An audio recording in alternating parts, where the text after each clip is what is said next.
I'm extremely grateful to Foundation Devices for being the inaugural sponsor of this podcast.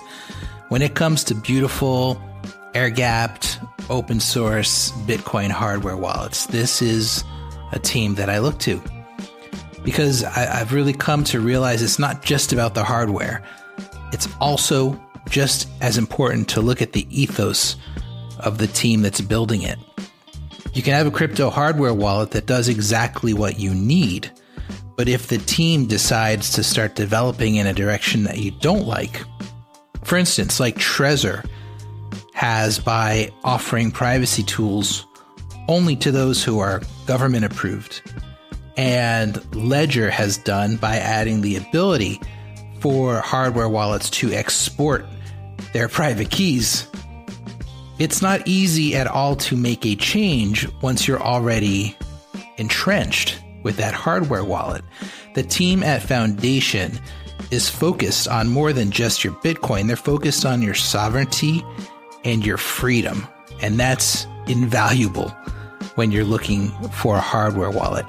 You can check out Foundation and their Passport Bitcoin wallet at foundationdevices.com. On this episode, I speak with Jameson Lopp, the co-founder and CTO of Casa, which is an app that protects your Bitcoin and Ethereum with multiple keys stored in separate places for extra security. He's also the creator of bitcoin.page, which is probably the best one-stop resource of info about Bitcoin that you're going to find on the web. That's bitcoin.page.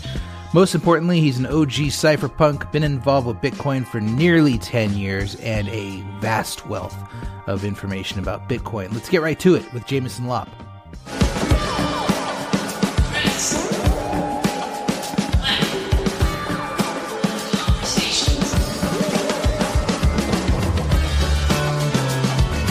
First, thanks for doing this. I appreciate it.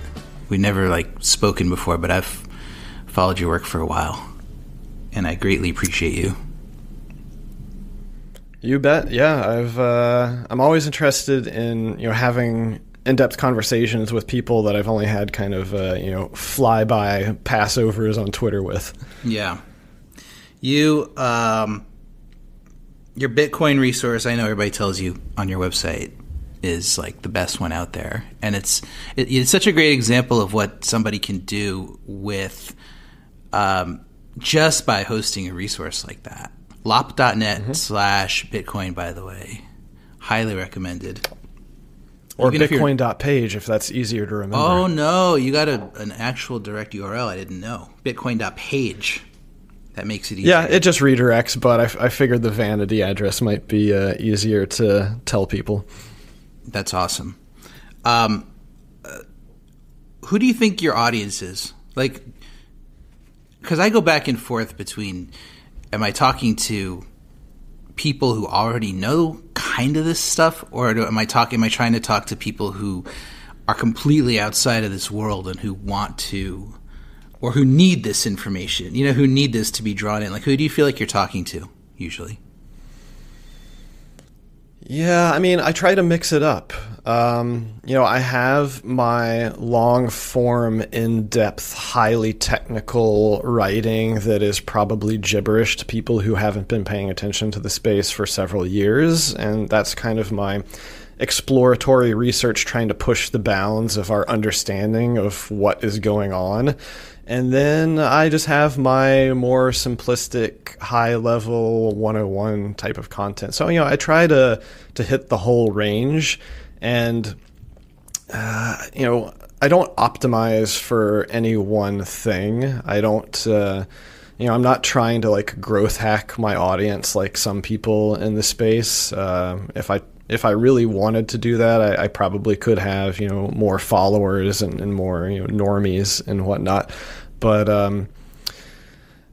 in general, I just consider myself a thought spewer, and I'm not trying to do any one thing. It's just whatever comes across my radar is what I decide to spend my time talking about. So I guess indirectly, some of what I do is certainly based on feedback and questions of if I notice a pattern where I'm getting the same question dozens of times, and then I'll do some quick research and try to figure out, like, is there a good simple explainer type of resource around this question? If not, maybe I should create it. But if there is, then I'll put it on my website.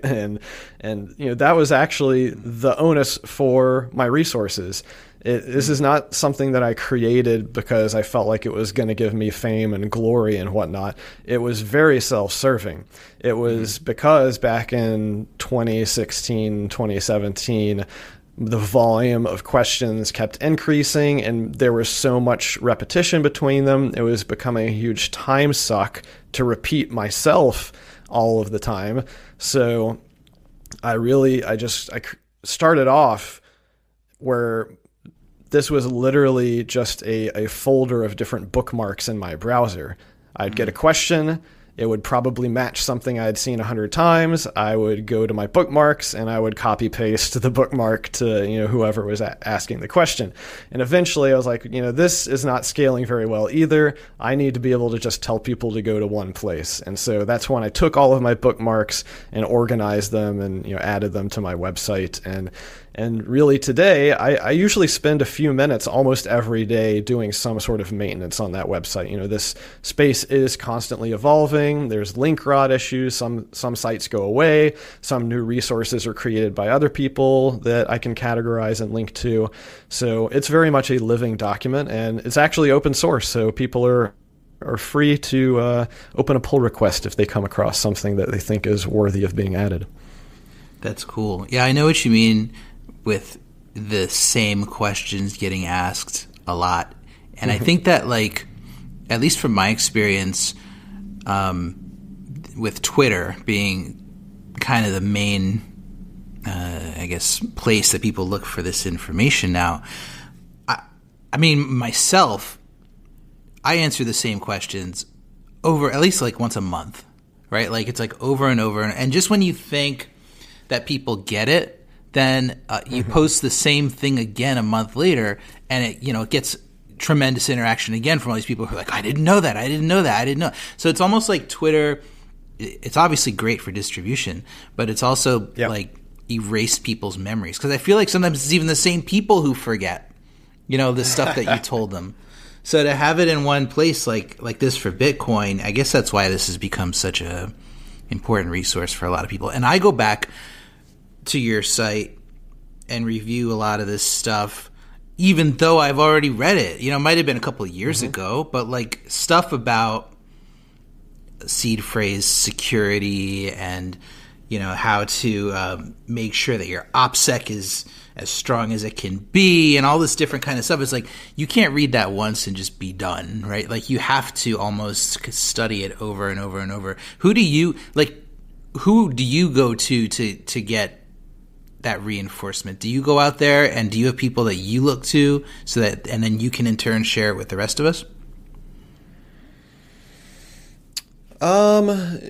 No one in particular. It's just a lot of different people. The space has become so large and diverse that, we see a lot of specialization now. So, some people are really good at, for example, privacy stuff. Some people are good at security. Some people are good at economics. This was actually one of the first articles I ever wrote about Bitcoin, I think back in 2014, was the multifaceted nature of the space, where there's easily a dozen, if not more, different fields of expertise that kind of overlap. And almost nobody is an expert in more than one or two fields. So you really have to diversify the people that you're listening to as well if you want to get as much comprehensive knowledge and as much of a broad understanding of what's happening in the space. Yeah, it's so true. Like I came in, I guess 6 years ago now into the Bitcoin rabbit hole, and somehow evolved into a critic of DeFi on Ethereum, and I never stopped being a Bitcoiner, but most of the stuff that I talk about is related to the stuff that's going on Ethereum. And the reason for that, the justification for me to do that, is because that's an area that I understand, and I understand how it can be directly compared to Bitcoin. So I feel like it's my way of educating people about Bitcoin to constantly compare all the stuff that's happening on Ethereum to the level of trustlessness and self-sovereignty you can achieve with Bitcoin, and just constantly explain to people, like, you're not even close to that with this application on Ethereum. You're complete opposite end of the spectrum. So it's my own little way to contribute to Bitcoin now. Like, Bitcoin's so big that you can contribute to it by actually specializing in stuff going on other blockchains and explaining that stuff in the context of Bitcoin. So you're right about the specialties and sort of different ways of contributing that I guess we couldn't have even really thought of like 5-10 years ago. But do you? Yeah, the flip side, of course, is that Bitcoin simply doesn't have the same breadth of functionality. So it's sometimes funny to see people complaining about DeFi, and then they tend to dismiss most of the functionality. And they're like, well, we could do it on Bitcoin. We're like, yeah, sure, maybe if you spend a few years writing some novel software and coming up with a lot of new trade-offs. But, DeFi exists for a reason. There is a demand from certain people for that. I don't have to agree with it. Most of it to me seems to be like sophisticated forms of gambling, and so it doesn't interest me. But there's no denying that there's demand for it. Mm-hmm. Do you are you happy with the existing state of Bitcoin? Like, are there things that you would have liked to have seen happen by now that haven't happened, despite your pushes and stuff like that? Oh, absolutely. I do not think that Bitcoin is anywhere near complete. So this is another, I think, point of friction between some people in the community and myself and really a lot of the developers. I started talking about ossification earlier this year because I've seen more of a push for it, especially after some of the inscription drama. But, I'm a engineer. I see Bitcoin as programmable money, even though, compared to most of the other protocols out there, it is much more restrictive in how you can, do the scripting and the various interactions with it. But there's so much left to be done on the scaling side of things, on the privacy side, even on the security side. There have been some proposals that I think could greatly enhance the available security models to self-custody and really to any custody. So I do want to continue to see changes and improvements at the base layer. Of course, this gets controversial with some people, but I especially think we should be prioritizing changes at the base layer that can supercharge second layer solutions. And a lot of people, especially non-technical people, tend to hand wave away making changes to the base layer, and they say, oh, we don't need to ever make any changes to the base layer because you can do everything at the second layer. And while that may technically be true with enough time, effort, and creativity, it can also get really hacky. And like one of the real examples of that I point out to people is actually Lightning. The original Lightning white paper actually proposed several different paths by which Lightning as a protocol could be developed. And the optimal paths required several soft forks to happen to the base layer. And thankfully they did, because if they had not, then Lightning would have been an even more complex and kludgy protocol, and I think would not be able to offer quite the same level of guarantees as it does in its current form. So, there are protocol changes out there that, if implemented, could improve Lightning even more, could improve other second layers like drive chains. I want to see as much innovation, especially with second layers, as possible, because I do believe that innovation will happen much faster at second layers. But right now, I think we're kind of hamstrung with how difficult it is to even create these other second layers. What do you think second layers are gonna do for Bitcoin that it can't do now? Are you just talking about cheaper transactions, faster transactions, or are you thinking about programmability? Or like, what in your head, what do you see as the promise there? Well, yeah. So when you're creating a second layer, in a way, it's kind of like creating a whole new blockchain, a whole new protocol. And whenever someone creates a new protocol, what are you doing? I mean, you're creating a new game. You're creating a new set of rules by which anyone who agrees with and decides to play that game can now interact. So, the possibilities are really only limited by our imagination and our ability to experiment and find what works and what doesn't. Obviously, that means there will be failures and setbacks, but that's the only way that you can really move forward meaningfully. So, yeah, scaling, privacy, even DeFi-like applications at second layers. The missing link, though, is the ability to easily create these second layers in such a way that they are actually tied to Bitcoin in a trustless fashion. One of the missing kind of holy grails of Bitcoin development is the trustless two-way peg.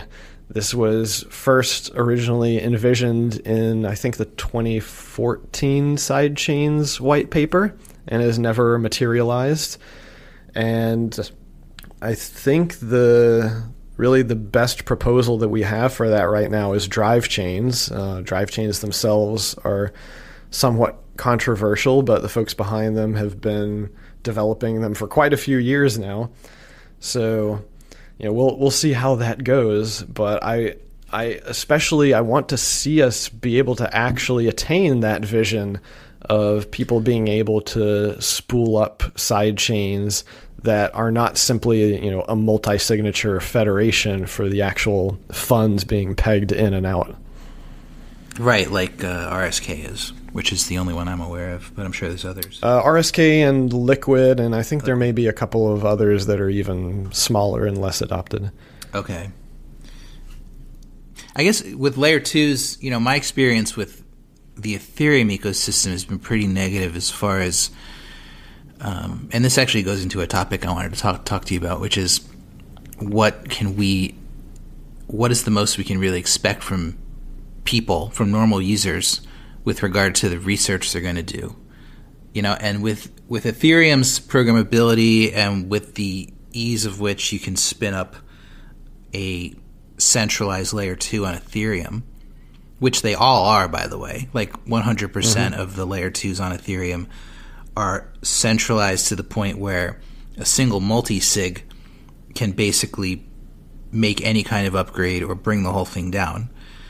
And they're primarily funded by like Silicon Valley VCs, and they've been created not for purposes of enhancing liberty or freedom or self-sovereignty, but for the purposes of generating a profit and an exit for those VCs and the founders. So like why should we think that it would go differently with Bitcoin? And just the subtext to this too is that with Ethereum, those layer 2s have attracted a huge percentage of the transactions that would have occurred on the layer 1. Obviously, the layer 1 got super expensive, et cetera, but people I've found are perfectly willing to trade away the decentralization that brought them into the space if they're going to save money and it's going to make their life easier. Like they almost revert back to what they were before. And I feel like with Bitcoin, there's a strong chance that could happen with Bitcoin layer 2s as well. Like, what's your experience been with this? Well, yeah, I mean, that is the permissionless nature of these protocols. We should expect that if the sidechain technology continues to improve, that there will be excellent side chains from a liberty perspective, and there will be equally terrible side chains, and probably even some outright scams and Ponzi schemes and who knows what. Though I think at the really high level, from a security liberty perspective, if we get those permissionless two-way peg side chains out there, then that at least means that there will be some sort of escape hatch where people can get their money out if it looks like something's going wrong. But this is still pretty theoretical area of exploration, since we haven't actually seen this type of technology deployed with real money. Mm-hmm. Yeah, now I hear you with it's still theoretical, and it would require a lot of layer one work to make it happen. Do you have I guess part of my issue and my struggle is that I go back and forth on whether I have faith in the long term that this space won't just suffer the tyranny of the majority. And I feel like the more people that come into the space, the higher percentage of people that don't care as much about all the stuff that we tend to care about, and I think that we're seeing it already with the way regulation is forming and the way that government is never going to look at crypto from the point of view of freedom. It's going to look at it from the point of view of what can we control? What can we do to protect this guy over here who's never even heard of crypto and keep him from losing all of his money in it? And it just seems to me that it's almost like a losing battle to try to convince more people that this is the path forward, as opposed to hardening Bitcoin's defenses against their inevitable tyranny against it, when they decide it's evil. So do you think that encouraging, I guess what you just said is the way, the permissionless peg, and having a trustless way to move Bitcoin, to move in quotes Bitcoin to and from a layer 2 is the way to sort of begin that journey. But long term, what do you think? Yeah, I mean, if we want to step back, take the 10,000 foot view of all of this, I would actually draw a kind of parallel between government and what you're describing. I think we see similar things happen at the sort of civilization level, where it does seem like there is, just due to incentives in human nature over years, decades, generations, societies, groups, organizations tend to collapse, towards tyranny and ultimately towards a sort of failure state. And this same thing with empires, right? Is they grow big enough that they end up creating all of these systemic weaknesses where ultimately they can't sustain themselves.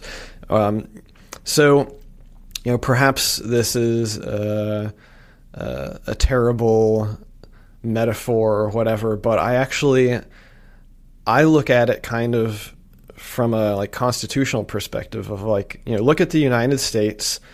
One of the greatest things that the United States ever did was with its founding documents. And the reason for that was because the founding documents actually went to great lengths to limit the power of the government. And, over the period of centuries, many, many generations, of course, that has been degraded in a variety of different ways. And I think that is somewhat expected. But if we hadn't had those original protections, I think the degradation would have happened far faster.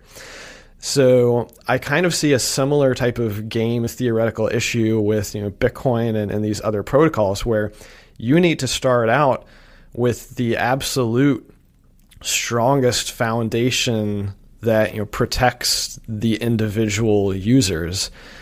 And, we can speculate as to whether or not that will be maintained over the long run. But if you don't at least start out from there, you're already in a bad position. So, this is why I think it's so important to have that fundamental ability for an individual user of like a layer 2 technology to be able to move their funds out of that layer without having to ask permission, without having to have gatekeepers scattered all throughout the ecosystem of the technologies that are being built around this. Now, obviously, a lot of these technologies will have gatekeepers, and there's incentives for people to build their systems in that fashion. And so from that perspective, we will see centralization and various weaknesses sort of pervade many corners of the ecosystem. This is what I've been doing for almost a decade now, is fighting against the encroaching convenience of custodians and people leaving all of their money with trusted third parties. And, I figure if nobody is fighting against that, then that will degrade the system as a whole faster and faster. So, I'm not terribly optimistic about it. I think it's one of those things, both with security and privacy, where the vast majority of people don't care about it until it's too late. And the only way that we can meaningfully fight against it is for the people like myself who do care about it to use our resources to try to make security, privacy, other aspects that are incredibly important to liberty, make that as convenient as possible so that hopefully at least a larger portion of people who come along will end up choosing something that puts them into a better position where they're less likely to get screwed in one way or the other. But ultimately, a lot of people are going to get burned, and that's kind of, I think, the nature of the game. Yeah, we're seeing way too many good examples of what happens when people are forced to choose between liberty and freedom or like a comfortable life free of persecution. I feel like with the whole, the past 3 years with COVID and everything, and that opened my eyes up so much with regard to how quickly principles can get compromised when somebody's afraid. And ultimately, fear is the real, more than guns, more than tanks, more than bombs, fear is the real weapon that a government uses against its own people. And fear was utilized the past few years to coerce people into going against what they believe and what they, like their own virtues, the stuff that makes them unique. And I think that the last few years really are the ones that convinced me that in the long term, Bitcoin, personal belief, feel free, I want to hear your thoughts on this. In the long term, I don't think that this type of technology is going to take over the world, as far as everybody's going to be using it, everybody's going to be valuing it. We're going to live in a world where everybody's understands what it means to be financially free from fiat, et cetera, et cetera.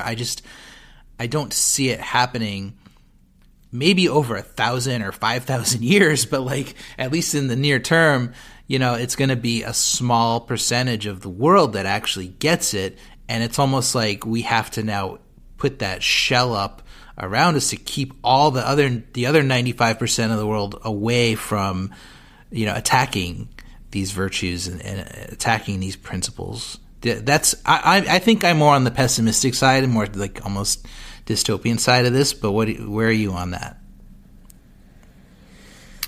Yeah, there's so many examples that we could look at. Obviously you look at like FANG, right? The sort of Facebook, Apple, Google, the tech giants that have managed to create such amazing levels of functionality and utility and convenience for people that they've really hoovered up huge swaths of people's data. and people are more than happy to hand that over.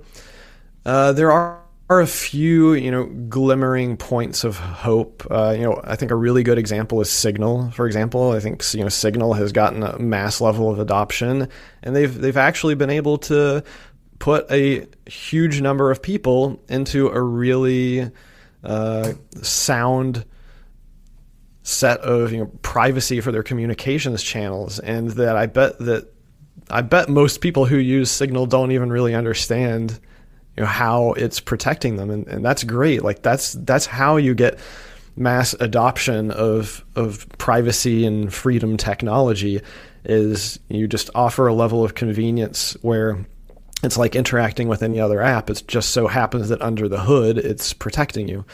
So, that's what I think we need to be going after, that type of model where we're offering really the same type of interface that people are used to for dealing with, perhaps their banking applications, their PayPals and Venmos or whatever. It just so happens that under the hood, it's doing all this much more complex, self-sovereign crypto stuff. But of course, that means it has to work and it has to be highly reliable. And if something does go wrong, they need to be able to reach out and get help from someone.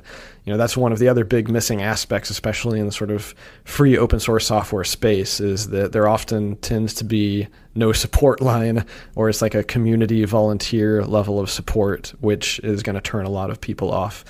So, I think that we can see that there are paths there that are available. It's just that they are the path less taken, and it's the harder, more difficult path.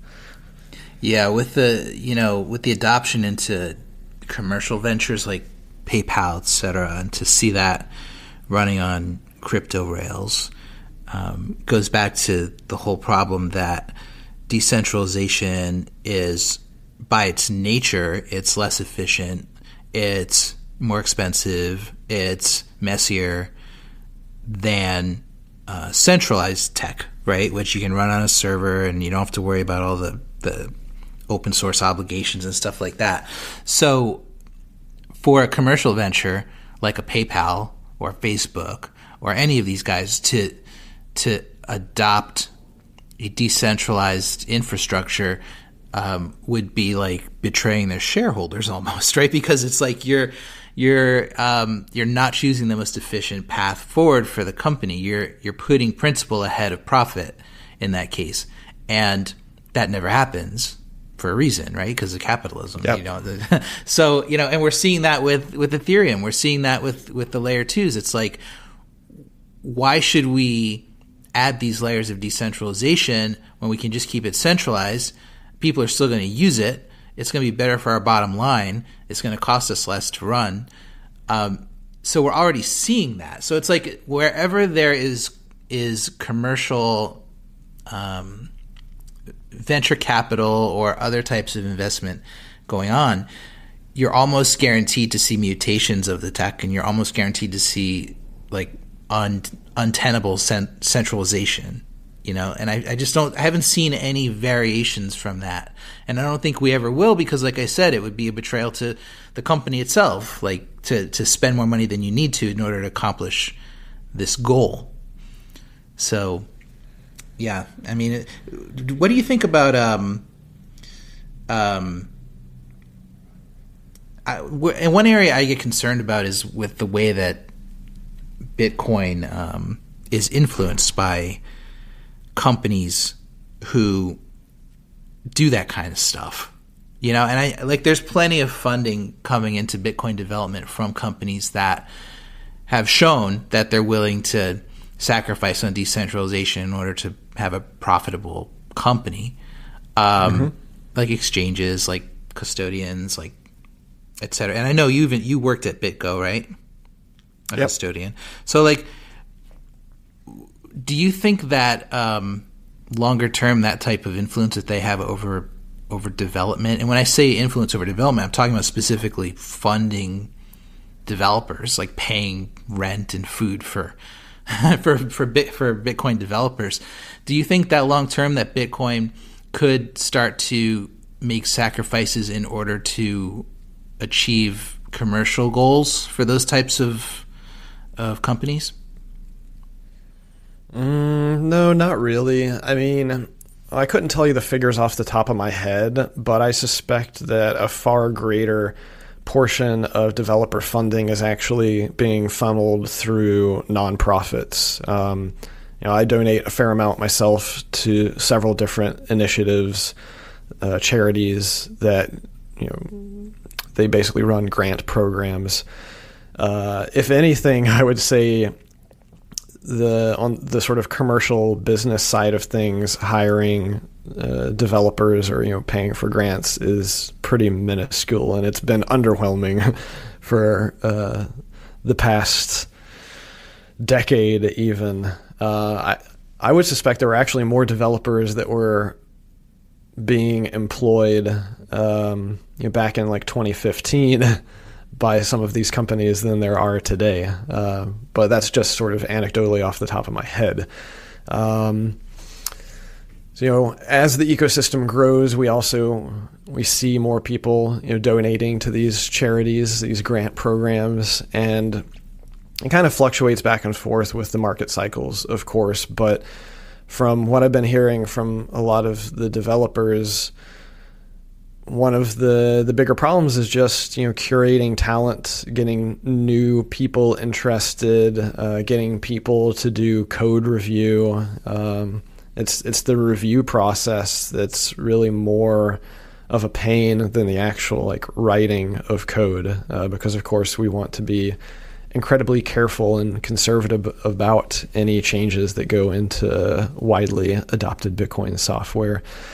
So I'm really not concerned from a governance perspective in the foreseeable future, but my long-term concern has more to do with what we were talking about earlier, is just the incentives of convenience versus security and sovereignty and whatnot.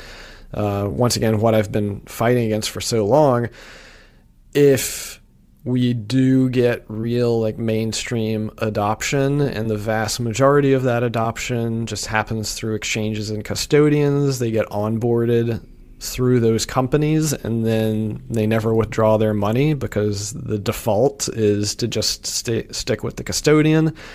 That's what worries me in the long term. If the custodians end up holding significant or vast majority of the actual coins, that's when some of the incentives around governance may start to break down, and that's what worries me more. So, we had, during the scaling debates, thankfully a very active community of people that run their own nodes and voice their opinions, and basically a large economic power, which you could argue it may be more important than the sort of node aspect, but there were some future markets that were running before any of the scaling debate forks happened that basically showed that 90% of the people who cared about this stuff were going to dump all their coins on the big block forks, and that's basically what we saw actually happen. So it's really an activism thing, and kind of like what you were saying, as mainstream folks come into the system, they're going to bring all of their mainstream, legacy perspectives around how things work. And that's what could be the bigger danger of basically people coming in and believing that democracy is how things should happen, because obviously we're not building democratic systems here, at least from a governance perspective. It's inevitable, right? It's it's going to happen. It's just a matter of time. But I want to go back to something you said, because you were talking about how with the custodians holding more coins, more Bitcoin, they have more power in the debate. Why does that happen? Because this is not a proof of stake system, obviously. So what gives them that power? You're just talking about political power, or what kind of power is it? It's systemic risk that happens as a result of the decisions that the custodians can make. So, I'm not a lawyer, but if I recall from some of the examples, I think, like one example, if I recall correctly, that happened with the Grayscale Trust is I think that they have some clauses in there, and I think that a number of other custodians have similar clauses that basically say that if there is a fork, we, the custodian, get to choose what the real fork is, and we reserve the right to like sell those coins or to not even let you access those fork coins. I think this came up again recently with the BlackRock ETF, maybe, and some phrasing that was in there. And so the short version is it's centralization, putting a lot of power into a small number of hands, where these companies, and often just like a handful of people at these companies, now get to make decisions on behalf of potentially millions of people. I don't know if that just came through, but I'm in a hotel and they just decided, because it's like we're doing a podcast, so of course they're going to get on the fire alarm speaker at the exact moment. That's a massive, it's a massive concern. And you're right, it did come up with the BlackRock ETF recently. And it's another one of these things that I almost wonder, with everything we've been talking about and the fact that we really can't rely on the majority to make rational decisions when it comes to financial self-sovereignty, right? So like, isn't it inevitable that custodians are going to pick up more and more of a share of the Bitcoin, and that they will have that political sway over development? And even if like there's this, it just always seems to come back to this small group of pirates at the end of the day defending some fork of Bitcoin that manages to stay true to the principles we talk about and we believe in right now. But that always in my head is the smaller portion versus the corporate, government friendly, centralized to a certain extent, maybe even proof of stake Bitcoin fork that will please all of the BlackRocks and all of the central banks of the world in the long term. And one good example of what freaks me out about this entire thing is I feel like we might have already seen this kind of influence with regards to privacy on Bitcoin. Like, why don't we have privacy on layer 1 except for the fact that it would mean that Bitcoin wouldn't be useful to custodians? Like, is that the main reason that you think we don't have privacy today? I think that the main reason we don't have strong cryptographic privacy is that the solutions that are out there tend to break the auditability of the supply. So the way that I've looked at it is that there are many different priorities and valuable attributes of Bitcoin that are generally agreed upon, and ability to easily audit the money supply is one of the top few of those, and privacy is much, much further down on the sort of value attributes. So any type of privacy enhancing technology that breaks that ability, I think, is a non-starter. So you don't think Bitcoin will ever see layer 1 privacy? You're thinking layer 2, like optional privacy in the future, maybe, based on what you said earlier, right? Not to put words in your mouth, but that's what I'm gathering. I don't think that we will see it implement any of the type of cryptographic privacy solutions that some other coins have implemented to date. But that doesn't mean that there's no way to improve the privacy. For example, if I recall correctly, things like the any pre-vout proposal, where you can essentially have massive shared input transactions. One of the cool things about that is that can really supercharge Lightning channel construction. So you can essentially have L2, by which I mean ELTOO, which I think is a Blockstream project, much more massively scalable Lightning nodes. But I think that can also supercharge Bitcoin mixing, if I recall correctly. So, there are ways to take some of the existing technologies we have, like Lightning and coin mixing, and make them even better. And, then you could sort of quibble over whether or not that is strong enough privacy or not. But, I don't advocate coin mixing in general because I think, A, it doesn't really scale. It can get very expensive if you're doing it a lot because of the volatility of on-chain fees. And B, it's easy to do a bunch of coin mixing and still shoot yourself in the foot if you're not really careful about your UTXO management. And I think that UTXO management is not something that is ever going to be like a mainstream adoption level of thing. Like that needs to be completely abstracted away from the average user. That should really be a power user type of functionality.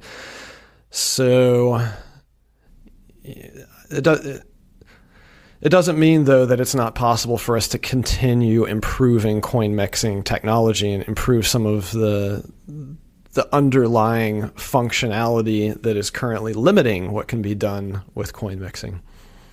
But then what are the other options for staying private on Bitcoin when you are forced, for the most part, unless you go to great lengths, you're forced to identify yourself to the government to get permission to buy Bitcoin in the first place. And then with tools like Chainalysis and TRM Labs and all these other guys out there that are highly incentivized, financially incentivized to keep tabs on us and to track us down when needed, what hope does a Bitcoiner have to achieve privacy and get uncucked, I guess, I don't know, unchained from the government in that case?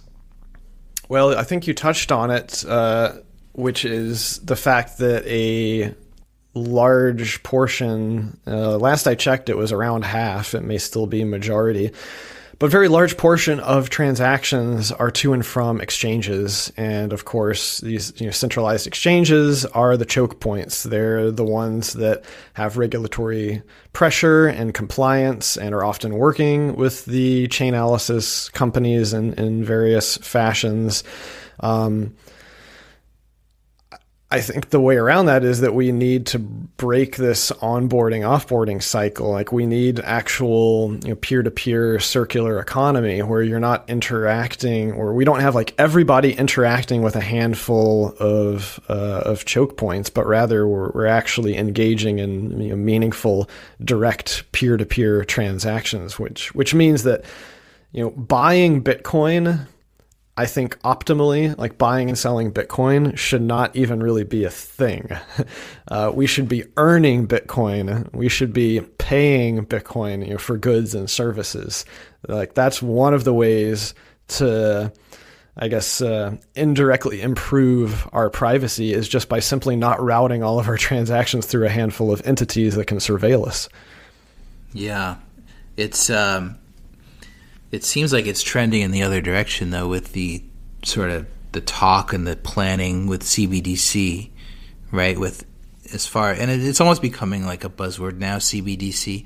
But it's becoming for me, it's becoming a general catch-all phrase for government, for digital, highly trackable fiat money that is printed directly from a central bank into your own cryptographic or otherwise wallet, and anybody who knows me knows, like, I see it as inevitable at this point. I see a lot of this stuff as inevitable, and I'm not sure if that's just because I'm a gloomy Gus type pessimist, or if it's based on just the way that humans are and the way that humans have always been, and the trend that we've seen with our own country over the past 250 years, right? Where we're now betraying the very the majority is happy to betray the rules, the consensus mechanism that was set up for us here. even though it's the reason that we're here, the reason that we have this beautiful system that we have today, the reason we have the freedom we have today is because of the Constitution of the United States, which basically is the Bitcoin layer one of the United States. And fast forward to now, and we see people that can't even tell you what, the First Amendment actually is, or can't even tell you what Article 1 says, or it's like they have no idea even where the capitals of their state are, So it's been really perverted, right? It's like, even though there's a lot of protections from the government, for example, spying on its citizens, they managed to find workarounds. So now what we have instead is we have corporate surveillance, and then the government just enters into agreements with the corporations for data sharing, so that they're not actually surveilling people directly, and it's quote unquote legal to do that. It's also cryptography is a double-edged sword. There's two different ways at a really high level to use cryptography. One of them is to actually encrypt data and make it private so that only the intended recipient can even decipher the data. The flip side of it, though, is actually tracking and, basically using public keys as identifiers so that you can then, tell who is doing what, because your activities are cryptographically signed, and say, okay, public key X was the one that initiated this particular thing, and so I think we should expect that governments and authorities will be more than happy to leverage that latter half of functionality to their own benefit, to basically empower themselves and their own surveillance capabilities. Yeah. Have you been following this WorldCoin story? How can you not? There's so much wrong with that, and unfortunately they have a lot of capital, so I think they're going to be around for a while. Yeah, to me it's another one of those breadcrumbs as far as what the future is going to hold. Because I think that somebody put it perfectly, that it's not proof of work, not proof of stake, it's proof of stupidity of the people who are ultimately walking up to this device, letting it scan their biometrics in exchange for a few dollars worth of some token that they have no idea what it is. They'll probably have to dox to an exchange in order to even sell it for $5 or whatever it's worth. But the biggest issue with this, with COVID, with just a lot of stuff we've seen lately, is that people lack the ability to think rationally. They weren't taught how to think. They weren't taught how to apply logic to these types of situations, and they weren't taught to value human rights as much as they think that they do, right? It's like, the people who often scream the loudest about human rights are the people who least understand what they actually are, that they are about being free to make your own decisions, being left alone, being able to, think independently. So WorldCoin, it is what it is. Obviously, I don't think it's going to succeed. It's gimmicky. It's, it's like a toe in the water almost for these guys to see what they can get away with, I think. But it's a test.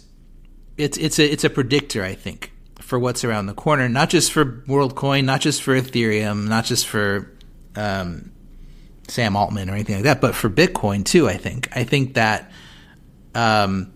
we need to look at stuff like this, and we need to apply it to the future of Bitcoin, and think about the attack vectors, and think about how unbelievably ignorant, and it sounds mean, right? It sounds like I'm being a jerk, but the more of this stuff I see, the more you have to acknowledge the reality in front of your face. Most people don't know how to think.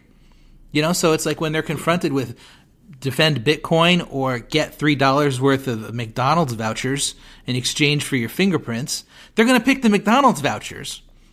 It's so, am I being too pessimistic? Am I being too negative on the majority? No.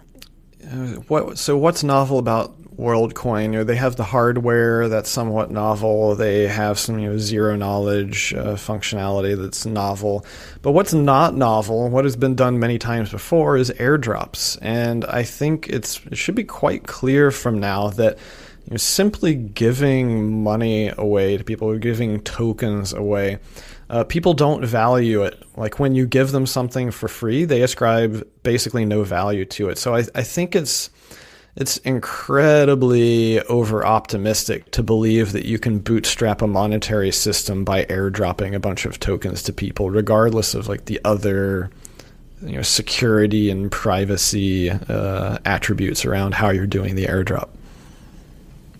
Yeah, that makes sense. It's true. It's interesting to watch, but yeah, most people that get it, if they can get a few bucks for it, they'll just sell it. It's not going to become like a big global phenomenon of any sort. Famous last words. Watch, we'll replay this in 5 years, and WorldCoin will be the dominant financial system of the world. What do you think about, taking a right turn a little bit, about the options for Bitcoiners to be self-sovereign with their custody right now? Do you think that the hardware wallet scene that we see right now, do you think it's adequate? Because the more that I watch it, and the more that I watch the decisions that are being made, and the more that I see the corporations making corporate decisions as opposed to user-based decisions, the more I wonder if we're going the wrong direction with regard to the options that we have as normal people. And I know you just wrote a blog post, or you just shared a blog post recently about burying your metal engraved seed words in your back, somewhere in the woods. Yep. Like that's obviously an option, for the most dedicated people. But for the average sort of person who's in the space, do you feel like we have adequate options for them right now? Well, this is a whole can of worms. I have an interesting perspective because of what Casa does. We build a distributed key self-custody service and software where we integrate with a number of different hardware vendors. And we do that because we believe that multi-vendor, multi-sig, aka having multiple keys on multiple different types of dedicated hardware, is how you eliminate single points of failure that could happen, at any given company. So, we have to realize every company is a single point of failure. And so that means, if you have a piece of dedicated hardware, then there can always be some sort of supply chain or insider attack or who knows what, even like malicious firmware that bypasses internal systems, or even that is created as a result of regulatory pressure, or who knows. The result is that if you want to be protected from any one of these companies, you don't want to put all your money, all your eggs into one basket, so to speak. We should not be trusting companies in this space. You should not even be trusting Casa, which is why we architect our solution so that even if Casa were to somehow become malicious or were to disappear from the face of the earth, our users would not lose their money because they hold all but one of their keys. They hold the spending threshold of keys, and Casa doesn't have the ability to unilaterally block their transactions or create transaction without their approval. So the roundabout thing of what I'm getting around to here is that one of Casa's internal engineering big points of friction, and this is by design, is the fact that we do not control these hardware devices that our users are making use of to actually manage and store and use their private key material. And so the result of that is that these various companies, they tend to focus on developing their own full stack solution, by which I mean An example with Ledger is, Ledger has, of course, Ledger Live, and they put a lot of time and effort into improving the experience and, monetizing, functionality within Ledger Live. And then, of course, they probably want all of the people who buy a Ledger device to just be using Ledger Live rather than other wallet software that might integrate with Ledger. And so the incentives are a little out of whack here in the sense that sometimes they make changes that break stuff because they, I think, just aren't thinking about the fact that they're not just building hardware for themselves and their own ecosystem. They really need to be thinking of themselves as platforms that other developers are building on.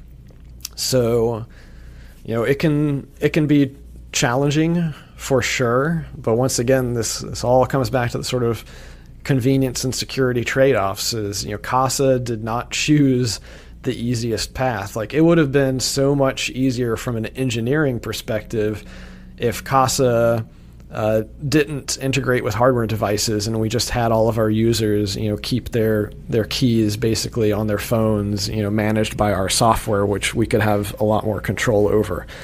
But we did choose the harder path, and I think that it's worth it because I can sleep easier at night knowing that even if something got totally screwed up with Casa, that our users would not lose their money.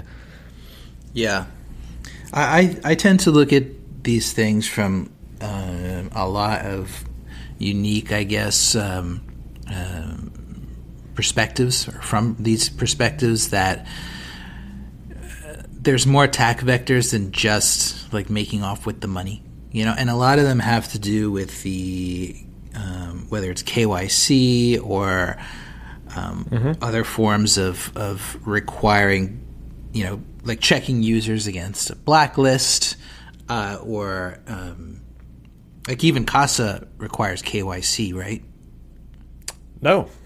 Oh, sorry, my bad. I thought it did. I thought you had to have identity proven for somebody before you could hold a key for them.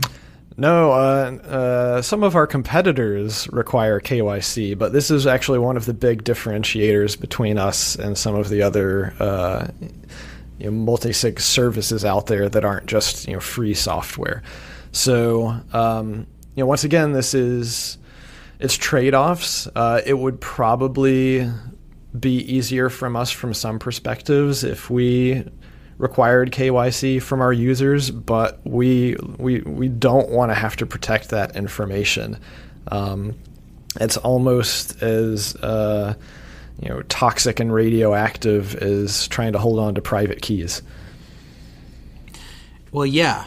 I mean, it is, and like Ledger Recover, anybody who uses that solution is going to have to KYC to Ledger, and so Ledger's going to know who they are, have all their information, have their Bitcoin balances, at least as far as their ledger goes. So that's the kind of stuff where, that in that particular situation, I think that they admitted that they could even be coerced into taking somebody's Bitcoin, right? Yep. Because they basically are going to have the keys. So it's like stuff like that, another litmus test for, it's proof of, in this case, I don't know if it's proof of stupidity or proof of misplaced trust, because you're placing your trust in a few guys that run Ledger with your Bitcoin stash. Do you understand that? Do you understand the implications of that? Maybe not, so it might be a very naive thing. Casa sounds like it's taking the more noble path at the expense of profit, like you just said. So, maybe you're already a company that's disproving, my pessimism a little bit, at least. How do you justify that? Like when you guys are sitting down looking at the numbers and, I'm sure you have investors and you have to go back and be like, explain that you guys made the most prudent decisions for the business. How do we know that when Casa, or if Casa faces a time where it's crunched for money and might have to lay people off. And maybe you've already had these times, tell me. But like, those are the times that really most companies start to buckle on their principles. Like, why won't that happen to Casa? Yeah, and we have had layoffs before. We actually came very close to the brink, I think back in 2019 or so. And that was when we shuttered the Node product because it was just hemorrhaging money for us. And, we laid off everybody that was working on that product. I think part of it is the fact that we have intentionally hamstrung ourselves in what we can do. Is that the temptation might be there, but we're literally limited into what we can do in terms of our customers and potentially screwing with them.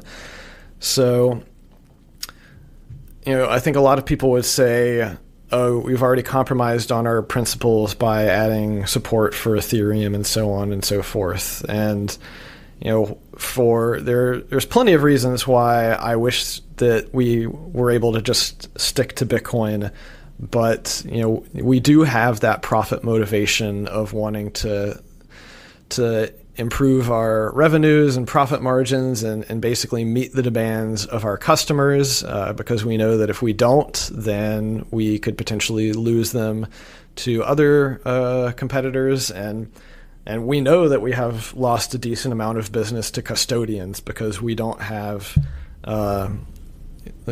as wide of an offering as a lot of custodians do. And so there are a number of people out there who, if they have very broad range of assets, they want to keep them all in one place. And so, they are looking for convenience. And so I really do consider custodians to be our biggest competitor. They have this huge edge, this advantage on the convenience that they're able to offer. And if we can't get at least most of the way there on the convenience, then a lot of people are going to shoot themselves in the foot and choose the convenience over security. So, what is Casa going to do over the long run?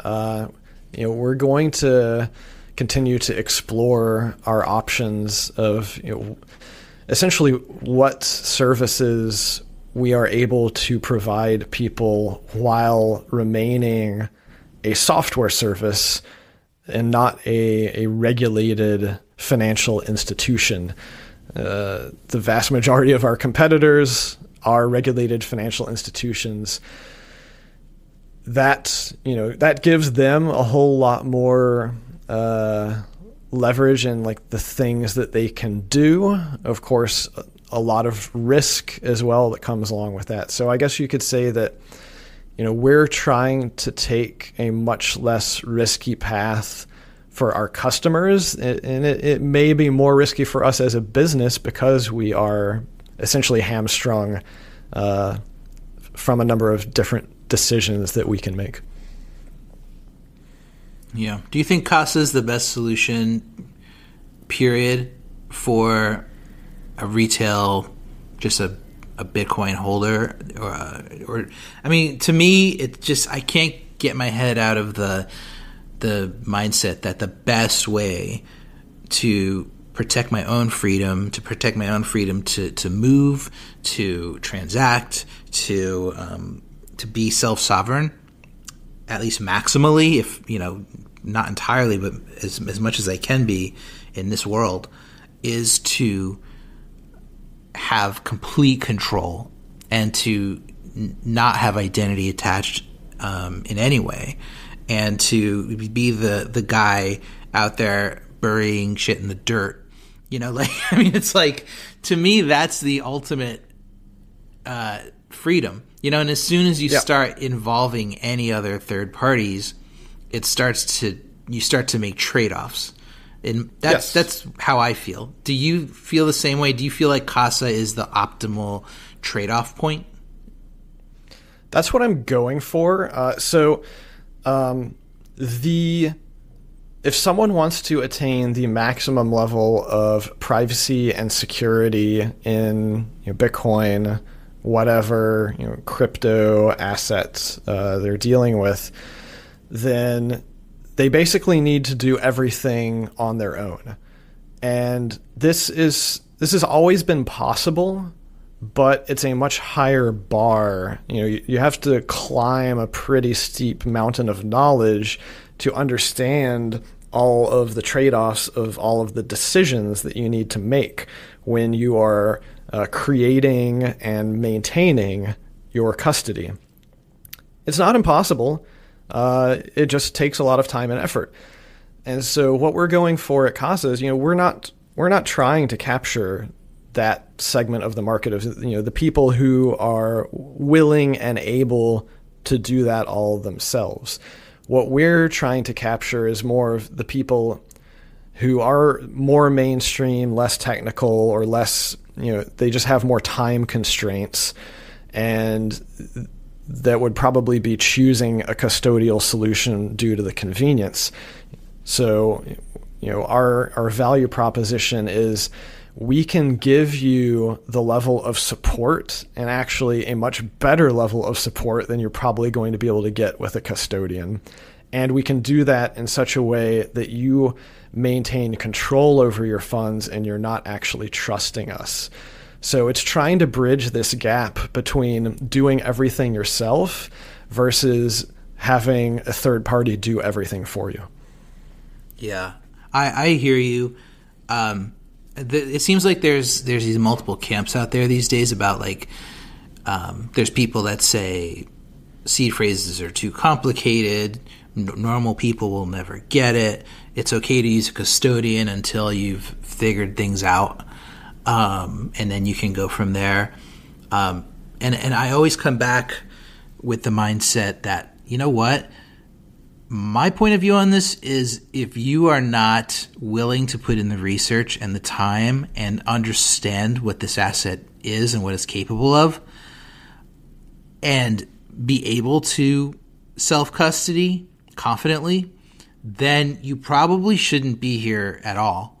Because how does somebody holding Bitcoin on a custodian benefit the decentralized universe here? It doesn't. It hurts it, actually. The only thing it does is it helps the price, potentially. That's arguable too. We were doing a lot better before futures markets came in, right? But at least as far as pace of growth of the asset. But yeah, so it's a big debate. We're running low on time, but it's sort of, my take on it is always that, and it seems kind of brutal and seems kind of like not so compassionate. But at the same time, I think that people are capable of doing it. People are capable of learning, and they're capable of sinking their teeth in.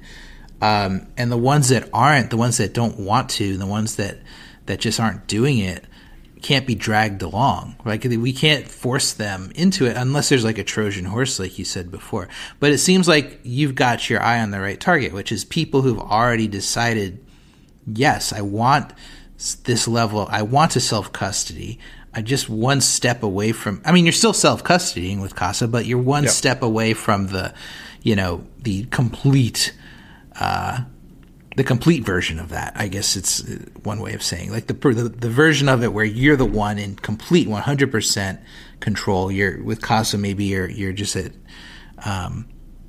99. It's the wrong way of putting it because you're still in control. I get it. It's a multi-sig. You have the keys. Yeah, it's hard to talk about. It's the security model. Once you get into a sort of hybrid key situation, it gets the lines start to blur, and they're actually going to blur a lot more in the coming years, because I think with some of the advances in Bitcoin scripting that we're seeing start to come out, we're going to start to see people creating security models where you may have full self-custody during normal conditions, but then you may also define other conditions like inheritance, basically timeout conditions in the future where a switch will flip, and the ability for other people to access those funds may start to come into play. And it may not be as simple as saying, okay,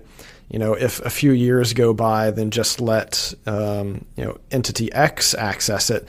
But we could very easily get into situations where we have kind of a multi-institution custody setup, where you may say, if my wallet is inactive for many years, then a spending threshold of keys between semi-trusted institutions X, Y, and Z may be able to come together to spend the funds from this, and those will probably be KYC type of institutions that have lists of beneficiaries and other people who should be able to lay claim on the funds and whatnot. But it's definitely going to get more complicated and difficult to talk about. But I look at this whole thing from a technology adoption life cycle perspective of, I remember my family in the 90s and early 2000s being extreme laggards to adopt the internet and email and stuff like that. But, decades go by, then the technology and the interfaces continue to improve, and eventually it becomes a network effect such that they go from, instead of being the majority of people who haven't adopted the technology, you become the outsider where everybody except you is using the technology, and it's basically a sort of peer or social pressure incentive of you're missing out if you don't use it. True. But if the internet from the early 90s to today, if that same trajectory is followed by Bitcoin, I think we're kind of screwed. Right. As far as the centralization of it, as far as the vulnerabilities everywhere, the tracking, the surveillance, the regulation, we have to do better than we did with the internet, I think. But I hear you, but it's kind of also what I fear is that people will get sucked into the wrong version of it. And I kind of that's one of the things I've been talking about for the past year is actually looking at various internet protocols and how they have become extremely centralized over time. My favorite is email. Email is mass adopted, used by billions of people every day, but it's actually a monster of a protocol compared to what it was in the 70s, 80s, and 90s. And it's not really possible to actually be a sovereign email user anymore. The thing that we call email is literally just a handful of gatekeepers that are talking to each other on our behalf. Yeah, it's a great example. I'm a Proton Mail user, and I just got an email from them recently advising why you basically can't run your own email server anymore. You just can't. Yep. You can't receive email to it. You have to be a custodian of email, or you have to deal with one in order to even use it anymore. And it's a great example. Email is, a great parallel, a great comparison for Bitcoin as an open protocol that got centralized over time. We just have to, that's the thing, man. We just have to fight and make sure that people understand why Bitcoin can't go in the same direction. We probably should have forked email 10, 20 years ago, right? Done it differently. But anyway, no, this has been great, man. I have to have you come back sometime because I have a whole list of stuff that I wanted to get to with you, but I was way too ambitious, especially with Twitter stuff with Nostr and stuff like that. Oh, yeah, sure. That's a whole separate convo. But thanks for being here. I really appreciate you. You bet. Thanks for having me.